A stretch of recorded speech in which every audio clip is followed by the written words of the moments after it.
Good morning student. आज हम करेंगे, मैंने आपको बताया था, आई होप आपको सभी को समझ में आ गया होगा, क्योंकि मेरे पास किसी का मैसेज नहीं आया कि हमें समझ में नहीं आया।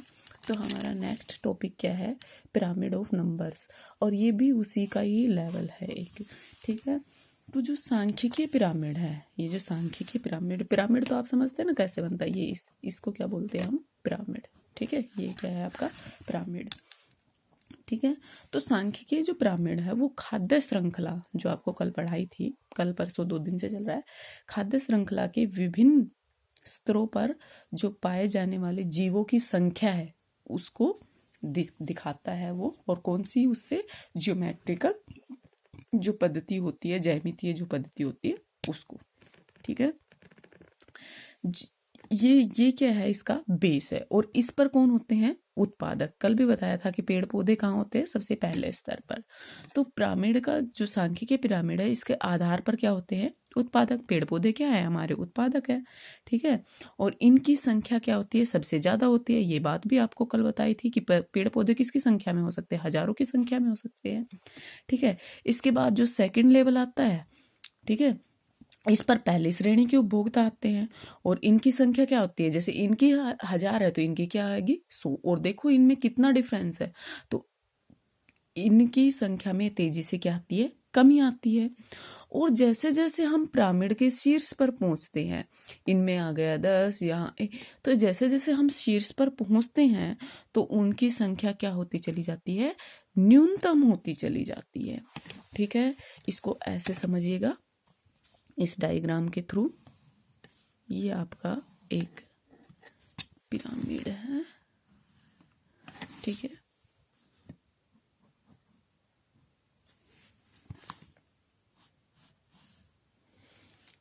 ये आपका first level, second level, third level और फोर्थ लेवल। ठीक है, यहाँ 1, 2, 3 और 4 इसमें समझेंगे हम। फर्स्ट लेवल पे क्या आते हैं? हमारे पौधे। ठीक है, चूहे, मतलब पौधों को चूहे ने खा लिया। सांप, आप इस अपनी मर्जी से जो भी बनाना चाहे वो ले सकते हैं। ठीक है, बाज, लेकिन एक वो बनना चाहिए, सीक्वेंस बनना चाहिए। ये क्या है? उत्पादक। उत्पादक कौन है? पेड़ पौधे। तो ये बहुत ज्यादा संख्या में हो सकते हैं।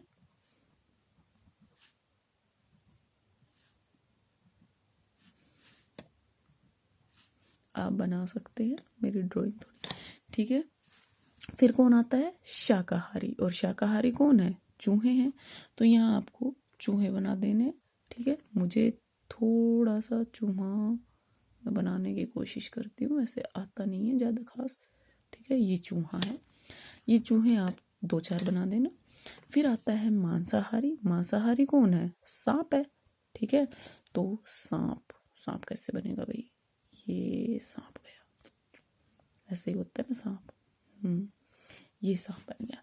ठीक है, फिर क्या आता है? बाज। और बाज कैसा होता है? बाज तो और भी खतरनाक है भाई। ये बाज बाज बाज। ठीक है, आप बना लेना, आपकी ड्राइंग शायद अच्छी होगी। ठीक है, और ये क्या कहलाते हैं? आपके उच्चतम मांसाहारी। ठीक है, तो ये पहला लेवल है। देखो कितने सारे पेड़ पौधे थे, फिर इनकी संख्या कम हुई, फिर उससे कम और फिर सबसे कम। ठीक है, तो ये क्या है? सांख्यिकीय पिरामिड। इसके अलावा आप ये भी ले सकते हैं कि आपने उत्पादक पर पेड़ पौधे, क्योंकि उत्पादक तो पेड़ पौधे ही रहेंगे। यहाँ पर आपने ले लिया हिरण, और यहाँ पर आपने ले लिया क्या? हिरण को कौन खा जाएगा? लायन। और यहाँ पर आपने अपघटक ले लिए। तो आप कुछ भी ले सकते हैं। ठीक है, वो आपकी है। अब एक आती है पारिस्थितिकी संतुलन। क्या आता है? पारिस्थितिकी संतुलन, मतलब इकोलॉजिकल बैलेंस।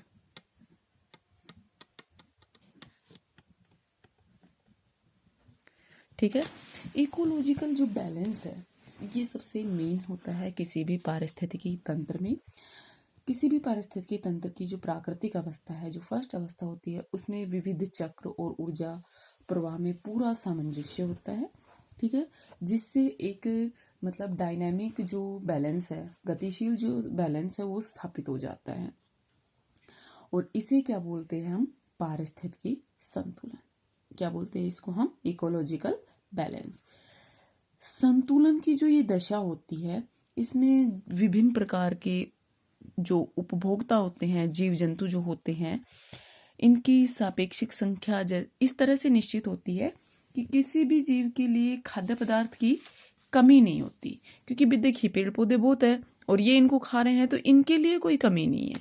ठीक है।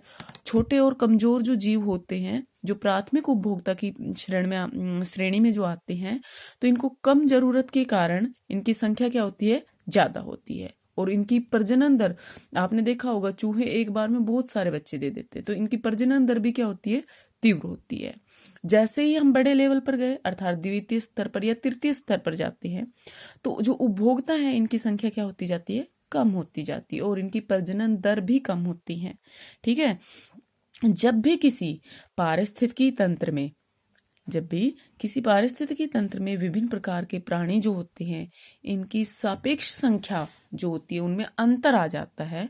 जैसे मान लो ये तो बहुत ज्यादा संख्या में और ये कम संख्या में है, तो इनकी संख्या में जब बहुत सा ज्यादा डिफरेंस आ जाता है, तो क्या हो जाता है? जो ऊर्जा प्रवाह है, उसका जो सामंजस्य है, जो बैलेंस है, वो क्या हो जाता है? भंग हो जाता है, टूट जाता है। और जो पारिस्थितिकी बैलेंस है वो क्या होता है? बिगड़ जाता है। और इस पारिस्थितिकी बैलेंस का मनुष्य पर बहुत बुरा प्रभाव पड़ता है।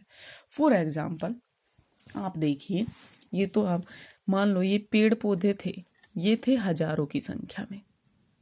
ठीक है। इनको खा लिया गाय ने या हिरण ने या खरगोश, कुछ भी लगा लीजिए। ठीक है। इन्होंने खा लिया। अब इनको कौन खा जाएगा? गाय, हिरण, ये क्या थे? इनको खाने वाला कौन था? शेर था। ठीक है। क्या हुआ? इनकी प्रजनन दर क्या होती है? ज्यादा। इनकी प्रजनन दर तो ज्यादा नहीं होती, लेकिन जैसे जैसे पेड़ पौधे कटे, ठीक है, इनकी मात्रा में जैसे जैसे कमी आई, तो इनकी संख्या में, अब ये तो खा लेते हैं। ठीक है। तो ये क्या हुआ? जैसे जैसे मनुष्य ने क्या कर लिया, अपने आप को, मतलब जो जंगल जहां पर ये रहते थे, ठीक है, इनके जैसे जैसे जनसंख्या का दबाव बढ़ा, तो मनुष्य ने क्या कर लिया? इन पर अपना कब्जा कर लिया, मतलब जंगलों पर अपना कब्जा कर लिया। अब शेर कहाँ रहता है? जंगल में। और मनुष्य कहाँ आ गया? उसके घर में। तो जब मनुष्य इसके घर में आ गया, तो शेर कहाँ जाएगा? और अब मनुष्य इनकी क्या करता है? रक्षा करता है। ठीक है। इनकी रक्षा करता है, तो शेर को खाने के लिए नहीं मिल पाता। अब शेर का तो खाना भी चला गया और आवास स्थान भी चला गया, तो इसलिए क्या हुआ? शेर की संख्या क्या हो गई? कम हो गई।